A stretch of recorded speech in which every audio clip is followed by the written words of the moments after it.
प्रिय भक्तों, मैं आने वाली करवा चौथ के विषय में बताने जा रही हूँ। वो करवा चौथ 2023 1 नवंबर को पड़ रही है। भक्तों को वीडियो शुरू से आखिरी तक ज़रूर बने रहना, कट नहीं करना है। मैं एक कहानी सुनाने जा रही हूँ करवा चौथ माई की। एक गांव में साहूकार रहता था। उसके 7 पुत्र थे, एक पुत्री थी। वो पुत्री करवा चौथ का व्रत करती थी। करवा चौथ के व्रत के दिन वो सुबह से बिना जल ग्रहण करे करवा चौथ का व्रत कर रही थी। पूरा दिन बीतते हुए शाम हुई, सूर्यास्त नहीं हो पाया। इसके पहले वो मूर्छित होने लगी।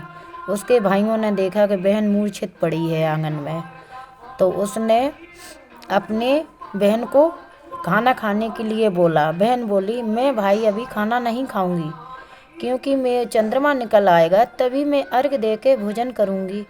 तो उनके भाइयों ने एक बट वृक्ष के ऊपर जाके दीपक जला के खड़ा हो गया और अपनी और भाई बोले, बहन चंद्रमा निकल आया है, आप अर्घ दे लो।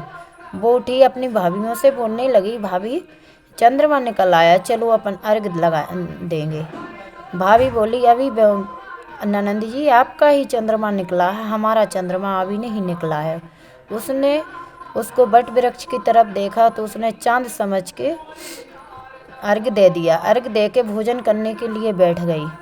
भोजन करने को पहला कौर तोड़ा, उसमें बाल निकला। दूसरा कौर तोड़ा, उसमें छींक आई। तीसरा कौर खाने को हुई, तब उसकी ससुराल से बुलावा आ गया। वो ससुराल को बुलाने के आने के बाद ससुराल के लिए तैयार हो गई।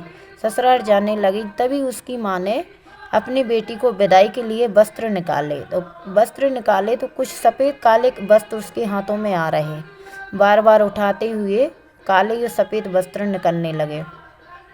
उसने बोली, बेटी जब तू ससुराल जा रही है, रास्ते में तेरे लिए कोई भी बड़े बुजुर्ग भक्त लोग मिले तो उनके पैर छूते आशीर्वाद लेते हुए जाना, और अगर तेरे को जो आशीर्वाद ऐसा दे दे कि सदा सुहागवती रहो, तो छोड़े में गांठ लगा के चली जाना।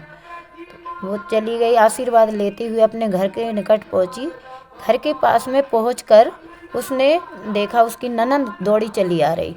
उसने ननंद के पैर छू के उसका आशीर्वाद लिया। उसने आशीर्वाद दिया कि सदा सुहागन रहो, सुखी रहो, पुत्र वधू रहो। उसने तुरंत छोड़े में गांठ बांध लिया, क्योंकि उसकी माँ ने बताया था छोड़े में गांठ बांध लेना। छोड़े में गांठ बांध के वो अंदर गई तो उसका पति मरा पड़ा। वो रोती बिलखती चिल्लाने लगी, ये क्या हुआ है, मेरे कौन से कर्मों का दोष है, ये फल मिला है जिससे मेरा पति को आज करवा चौथ के दिन ऐसा हाल हुआ है। तभी उसकी करवा चौथ से वो रोने लगी, विलाप करने लगी। करवा चौथ मैया, मैंने तेरा व्रत किया है, सब कुछ किया है, मेरा पति को मृत्यु कैसे हुई।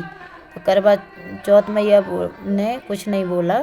वो चौथ मैया का दिन आया तो उसकी सासू बोलने लगी कि अब तू 12 महीना की चौथ व्रत रखना, और जब करवा चौथ आने वाली 12 महीने में बाद आने वाली करवा चौथ आएगी, उस दिन आप करवा चौथ का व्रत रखना और 16 श्रृंगार करके सभी कोरा श्रृंगार करना है। पूरा 16 श्रृंगार करवा मैया को चढ़ाना है और करवा मैया से आशीर्वाद लेना है, तेरा पति जीवित हो जाएगा।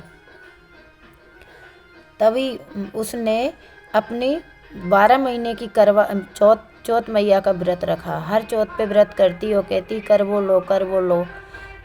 तभी चौथ मैया भाग जाती थी, कोई नहीं सुनती थी उसकी। 11वीं चौथ आई तो उसने कही कर वो लो, भाइयों की प्यारी बहन कर वो लो। तो उसने मुझसे उनसे पूछा कि चौथ मैया मुझे मेरे पति वापस चाहिए। वो बोली कि अब जो बड़ी करवा चौथ आ रही है, उस दिन करवा चौथ है, चौथ मैया तुझसे रुष्ट हैंगी, उनको मना ले, उनके चरण पकड़ के रह जाना और उन्हीं से तू अपना सुहाग वापस मांगना, तेरा पति जीवित हो जाएगा। तभी उसने व्रत किया और 16 ही श्रृंगार अपनी ननद से मंगाकर अपना भी 16 श्रृंगार कर लिया। पति को साफ सुथरा करके अपने चरणों में गोदी में रखे रहती थी, उधर ही बैठी रहती थी वो।